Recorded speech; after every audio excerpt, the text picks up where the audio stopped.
Well, hello and welcome to another episode of Weird News and Wacky History, a look behind the scenes at what's been happening through the years. I'm your host, Pastor Roland Moss, that old history dude.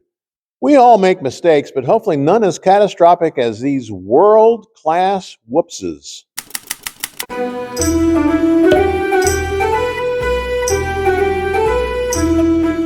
Doves are the universal symbol of peace and goodwill.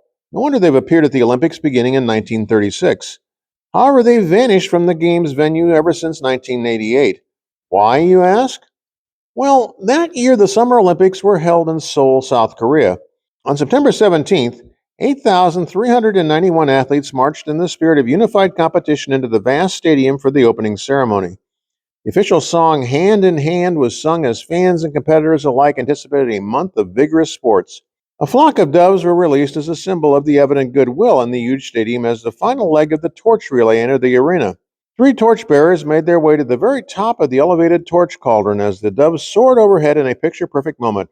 The birds, looking for a place to settle in all the excitement, came to rest on the edge of the vast cauldron above the spectators. The 3 torchbearers, intent on their task, reached the huge unlit Olympic pyre.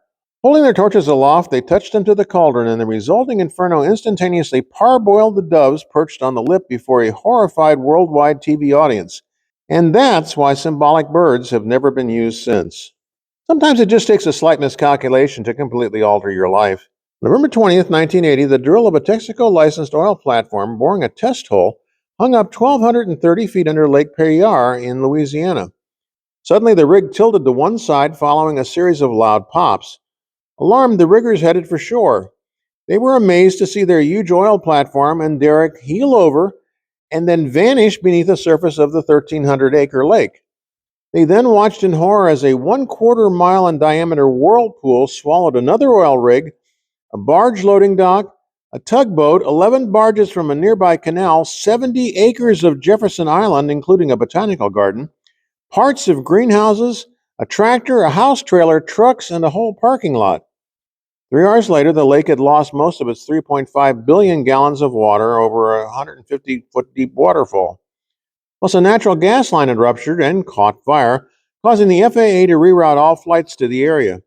2 days later, the 11-foot deep freshwater lake had become a 1,300-foot deep saltwater lake. The oilmen had inadvertently drilled into the diamond crystal salt mine far below, unleashing utter chaos. No one was injured, but the mine received $32 million in damages from Texaco and immediately got out of the salt business. Even the best laid plans can go horribly, terribly astray.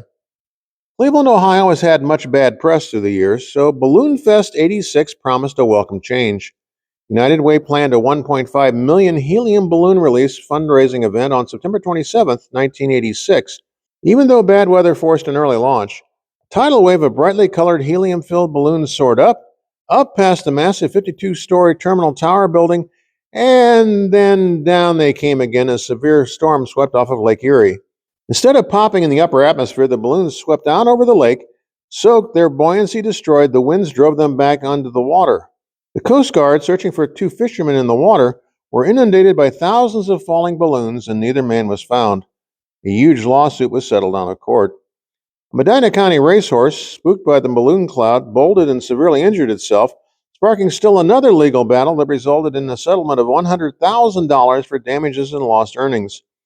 Wet latex fallout closed the runway at Burke Lakefront Airport and led to numerous accidents on the slippery city streets.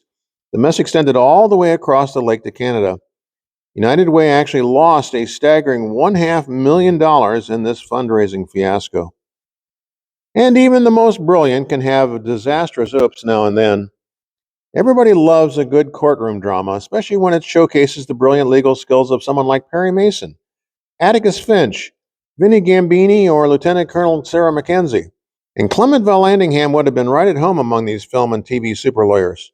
Oh, sure, he may have been a pro-Confederate peace Democrat who was convicted of treason during the Civil War and ejected from the Union, and he may have ended up running for the governorship of Ohio from Canada. He lost. But put him in a courtroom and he was a legal whiz kid. Just take his last and greatest case. In July of 1871, Vallandigham was defending Thomas McGahan on the charge of gunning down Tom Myers in a barroom brawl.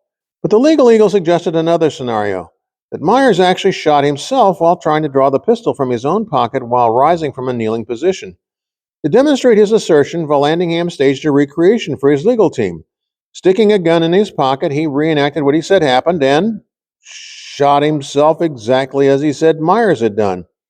So impressive was his argument and demonstration that McGann was found not guilty. Vallandigham had a lovely funeral. He was 50. And that's about all the time we have for this episode of Weird News and Wacky History, a look behind the scenes of what's been happening through the years. I'm your host, Pastor Roland Moss, author, historian, and speaker, hoping that all of your history may be decidedly weird.